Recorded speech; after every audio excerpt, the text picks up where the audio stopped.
Hi, I'm Ocampo, and I was a MLK Spirit Awardee in 2012. And I just want to share a story with you all about my life that I felt was really influenced by my time at Michigan as a student activist. So, I recently completed my PhD, and in my PhD program, there is a qualifying exam. And this exam is pretty high stakes because after the second year of the program, if you fail the exam, you're kicked out of the program without a PhD. And during my time in grad school, what became quickly apparent was that most of the students that were being failed and kicked out of the program were either black or Hispanic. And furthermore, began to realize that, or learned that there wasn't some sort of objective threshold for determining passing or failing this exam.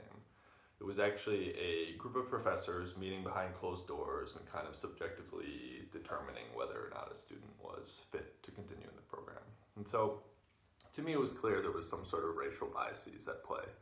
And it turned out this trend had been going on for decades. It wasn't just, what I had witnessed personally.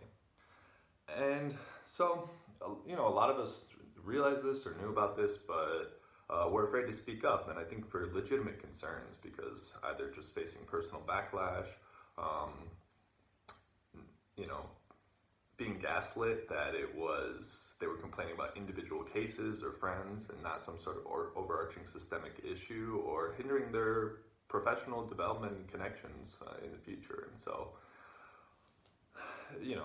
I felt that as someone who, came up in this activist community at Michigan, wanted to stand up for justice and against racism and all these things, and I felt, if I thought about my Michigan community at my back, I really wanted to say something. And so I ended up writing an op-ed in the Harvard Crimson and just detailing the racial biases I had seen. And it got a lot of attention, both at Harvard, but also at similar departments across the country.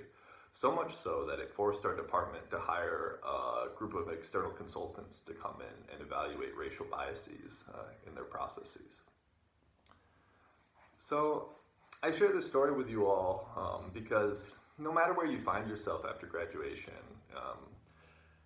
we have to face the reality that we operate in this racist and capitalist system. And I've seen it whether I was at Michigan, Harvard, working for nonprofits, or in the corporate sector.